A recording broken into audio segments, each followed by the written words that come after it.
Hi, everybody. So now we're going to do number 62 and number 64. So we want to state why the system of equations must have at least one solution. And then we want to solve the system and determine whether it has exactly one solution or infinitely many solutions. So let's start with, well, first of all, looking at 62 and 64, it's obvious that it has to have at least one solution because 0, 0, 0 is the solution. If x, y, and z all equal 0, in fact, 61, 62, 63, 64, they all have the same thing. If x, y, z is equal to 0, that's a solution. So all of these clearly have at least one solution. But now I want to determine the solution or you know or solutions. So let's start with number 62. I'm going to copy it down right here, and here we go. So I'm going to subtract, um, I'm going to subtract 4 times equation 1 from equation 3. And that's going to become my new equation 3. And then I'm going to subtract, oh, I'm sorry. I'm also going to subtract 2 times equation 1, add that to equation 2. That's going to become my new equation 2. All right, I guess I should have written that first, but it doesn't matter. Okay, so now we have equation 1 stays unscathed. So we have 2x plus 3y equals 0. Cool. Now, when I subtract 2 from equation 2, so that's negative 4 and 4, that's 0. That's negative 6 and 3, so that's minus 3y. And now that's doing nothing, so it just stays minus z, and that equals 0. And when I subtract 4 of the top from the bottom, so the x disappears. Let's see, negative 4, negative, so that's minus 9. It's going to be minus 9, yes, minus 9. And here I'm subtracting nothing, so it just stays plus 3z. Okay, now so I have a new system, but this is what they call roll equivalent or whatever you want to call it. Now I'm going to add No, sorry, I'm going to subtract 3 of equation 2 from equation 3. I'm going to do negative 3 times equation 2 plus equation 3. That's going to become my new equation 3. So now let's rewrite the system. So the top is unscathed. 2x plus 3y equals 0. The middle guy is also unscathed. Minus 3y minus z equals 0, and the bottom becomes scathed. So this becomes negative 3 times negative 3 is positive 9, so y disappears. Negative 3 times negative 1, negative z is positive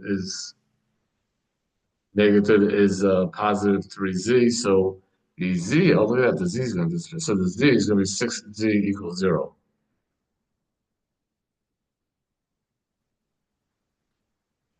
All right.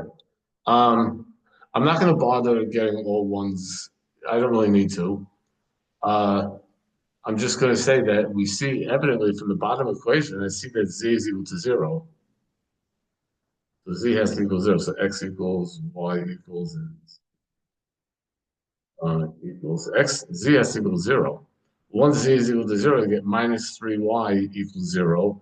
So y also equals 0. Once y equals 0, so I get 2x equals 0. So x equals 0.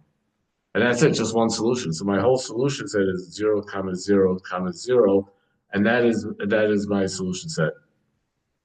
Meaning, so there's one solution here, not infinite. So we know that there's at least one.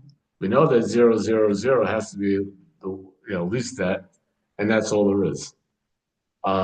So there you go. Yay. Okay, that was number, let's go back to where we were here.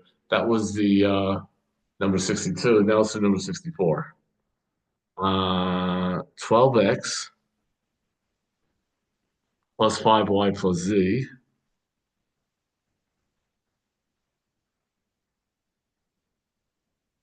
equals 0, and 12x plus 4y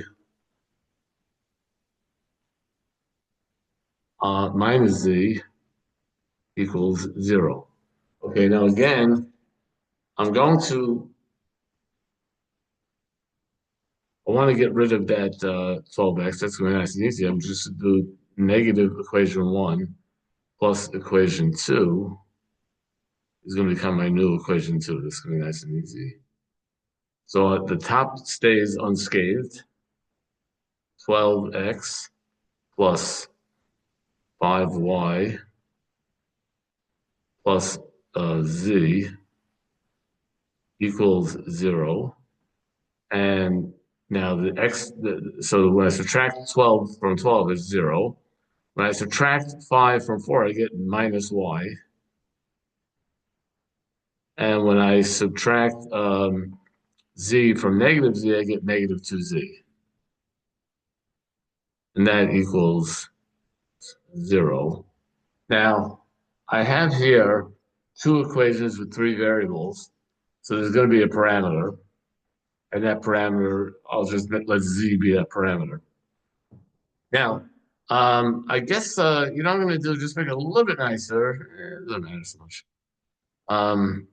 Well, I'm going to let, I'm going to make it a little, nah, I'm not going to bother. X equals, Y equals, and Z equals. So Z is going to be my parameter. So Z is just going to be T. And we see from here, we see negative Y equals 2t, so y equals negative 2t, so we have negative 2t. And x, well, 12x, we have here for the top equation, 12x plus 5 plus 5 times negative 2t plus t equals 0. So 12x minus 10t plus t equals 0. That means that 12x equals 9, positive 9t. It means x equals 3/4 uh, uh, t. That should be t, by the way, 9t. X equals 3/4 t. X equals, should I write 3/4? Yeah, why not? Should I write 0.75? I'm going to write 0.75. I don't know why. It doesn't matter. So my solution now is I can write it to be t times 0.75 comma negative 2 comma 1. I can write my solution that way. Doesn't matter. And this is infinite solutions. Let's just let's just check this out when t equals 1. So when t equals 1, I get 12. When t equals 1, I get 12 times 0.75. We're going to my top equation here. 12 times 0.75 plus 5 times negative 2 plus z plus 1. And let's see if that indeed equals 0. So this is 12 times 0.75. That's 9. Minus 10 plus 1. And yes, that does equal 0. And for the bottom equation, we have 12 times 0.75 plus 4 times negative 2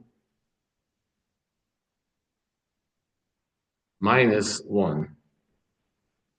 And does that equal 0? Well, that's again 9 minus 8 minus 1. Yes, that equals 0. So, yay, it all worked out beautifully. And again, this was, as I said, this was number 62 and number 64. And that's it for this video. So I will see you guys next time. It's been loads of fun.